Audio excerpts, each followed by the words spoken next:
चलिए स्टूडेंट्स, मैंने कल आपको डेसिमल एक्सपेंशन के बारे में बताया था और उससे रिलेटेड कुछ आपको सवाल भी बताए थे। और मुझे जानकर बहुत खुशी हुई कि मुझे भी 9th क्लास के केवल एक स्टूडेंट्स के थ्रू मुझे मैसेज आया और उसने मुझे आगे के बारे में पूछा। मुझे बड़ा ही अच्छा लगा। यही कंडीशन 10th क्लास में भी है और यही कंडीशन 9th क्लास में भी है, और 8th क्लास की तो कोई बात ही नहीं करने लायेगा, क्योंकि 8th क्लास में तो कोई डिसाइड करने को तैयार ही नहीं है। 8th क्लास का तो लगता है कोई स्टूडेंट्स वीडियो देखता तक नहीं है, जो कि बहुत ही गलत बात है। मैं स्टूडेंट्स आपसे बार बार ये कह रहा हूँ कि ये सब चीज़ें आप छोड़ दीजिए, गलत हैं। आपको पढ़ना है क्योंकि क्लास आपकी रेगुलर चालू है और रेगुलर पढ़ाई हो रही है। तो मैं आप बार बार हर वीडियो में आपसे केवल यही कह रहा हूँ कि आपको जो भी प्रॉब्लम आती है आप उसके बारे में उसे कन्वर्सेशन करिए। आपको जो होमवर्क दिया जाता है उसको करिए, क्योंकि विदाउट एक्टिविटी के और विदाउट एक्सरसाइज के आप आगे नहीं बढ़ पाएंगे। तो चलिए, मुझसे 9th क्लास की एक लड़की जिसका नाम रिया है, उसने मुझे आगे के बारे में पूछा। मुझे बहुत ही अच्छा लगा। थैंक यू रिया। अब मैं आगे आपको इसके बारे में बताना चाहता हूँ। आज का जो हमारा टॉपिक है डेसिमल एक्सपेंशन का, उसमें पहला नंबर सवाल मैं आपको बता दिया था। आज मैं आपको दूसरा नंबर सवाल बताने जा रहा हूँ।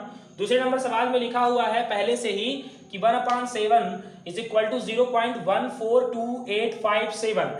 ये आपको पहले से ही दिया हुआ है। अब आपको बिना डिवीजन के ध्यान रखिए, इसमें लिखा हुआ है विदाउट डिवीजन, बिना डिवीजन के आपको डेसिमल एक्सपेंशन करना है 2/7 का, 3/7 का, 4/7 का, 5/7 का, 6/7 का, बिना डिवीजन किए।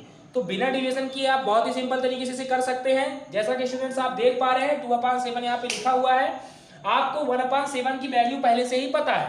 यहाँ पे 2/7 लिखा है तो आप इसको अलग कर दीजिए। 2 = 2 × 1/7 कर दीजिए। ओके, यहाँ पे 1/7 की जो वैल्यू है वो कितनी है आपको पहले से दी हुई है 0.142857। आप उसको यहाँ पे पुट कर दीजिए और 2 के साथ इसका मल्टीप्लाई कर दीजिए। आप देख पाएंगे कि इसका आंसर 0.285714 आता है। इसी तरीके से स्टूडेंट्स आप 3/7 का भी डेसिमल एक्सपेंशन करेंगे। इसके लिए भी आप 3/7 लिखा हुआ है तो 3 × 1/7 कर लेंगे। ओके, अब यहाँ पे 1/7 की वैल्यू वही रहेगी जो ऊपर लिखी हुई है 0.142857, और आप क्या करेंगे, इसको रख करके 3 से इसका मल्टीप्लाई कर देंगे तो इसका आंसर जो आएगा वो 0.428571 आ जाएगा। अब इसी तरह का अगला नंबर भी क्वेश्चन आप इसी तरह से कर सकते हैं। इसी तरह से आप 4/7, 5/7 और 6/7 का भी डेसिमल एक्सपेंशन आप कर सकते हैं बिना डिवीजन किए। ओके स्टूडेंट्स, आने वाले प्रॉब्लम्स को आप मुझसे फिर से शेयर करेंगे। Okay, thank you.